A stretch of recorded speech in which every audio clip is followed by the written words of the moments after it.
Astérix perd son créateur, Uderzo est décédé.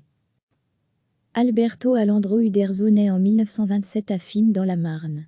Il découvre la BD au travers de Mickey et durant la guerre travaille pour la société parisienne d'édition où il fera ses premières armes comme lettreur. Après un court passage par la case animation, il opte pour la BD avec Flamberge, une aventure de cap et d'épée qui sera sa première histoire complète. Entré au magazine OK, il y crée Bellois, qu'il poursuivra par la suite à la disparition du journal. En 1950, alors qu'il séjourne à Bruxelles, il rencontre Rubinon, Paap, Charlier et un certain René Goscinny, qui va changer sa vie. Avec lui il créera, entre autres Papa le Pot Rouge, une hilarante série qui revisite la colonisation canadienne par la France au XVIIIe siècle. Malgré les qualités du personnage, ils auront un peu de mal à l'imposer, et il faudra une seconde mouture du héros pour qu'il rencontre le succès qu'il mérite. Ils abandonneront par la suite leur personnage pour se concentrer sur l'œuvre de leur vie. Créé en 1959 par Charlier, Goscinny, Uderzo et quelques autres, le magazine Pilote va voir apparaître des personnages désormais classiques de la BD, Tanguy et la Verdure qui l'illustrera, mais aussi Philémon, les Dingos d'Ossier ou Achille Talon. Mais le grand succès du journal viendra des aventures d'Astérix le Gaulois qui assurera la gloire à Uderzo et Goscinny.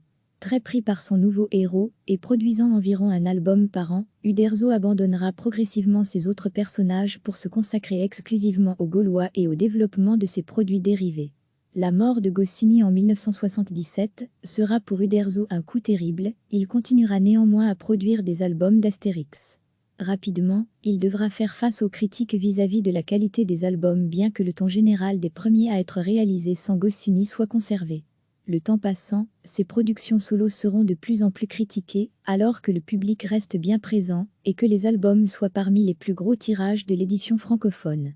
Après 54 ans de bons et loyaux services envers le petit village gaulois, qui résiste encore et toujours à l'envahisseur, il passe la main à Conrad et Ferry pour la reprise d'Astérix.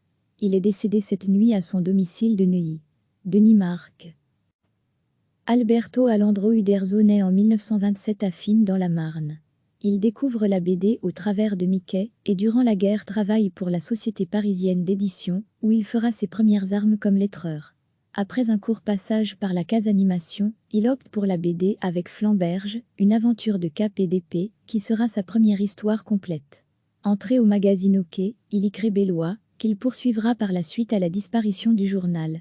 En 1950, alors qu'il séjourne à Bruxelles, il rencontre Rubinon, Paap, Charlier et un certain René Goscinny, qui va changer sa vie. Avec lui il créera, entre autres Papa le Pot Rouge, une hilarante série qui revisite la colonisation canadienne par la France au XVIIIe siècle. Malgré les qualités du personnage, ils auront un peu de mal à l'imposer, et il faudra une seconde mouture du héros pour qu'il rencontre le succès qu'il mérite. Ils abandonneront par la suite leur personnage pour se concentrer sur l'œuvre de leur vie.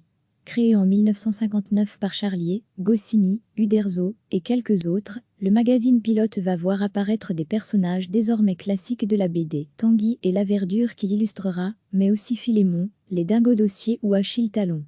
Mais le grand succès du journal viendra des aventures d'Astérix le Gaulois qui assurera la gloire à Uderzo et Goscinny. Très pris par son nouveau héros et produisant environ un album par an, Uderzo abandonnera progressivement ses autres personnages pour se consacrer exclusivement aux Gaulois et au développement de ses produits dérivés. La mort de Goscinny en 1977 sera pour Uderzo un coup terrible, il continuera néanmoins à produire des albums d'Astérix.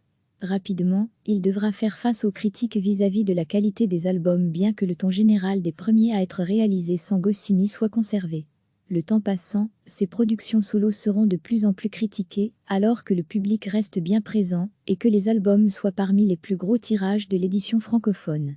Après 54 ans de bons et loyaux services envers le petit village gaulois, qui résiste encore et toujours à l'envahisseur, il passe la main à Conrad et Ferry pour la reprise d'Astérix.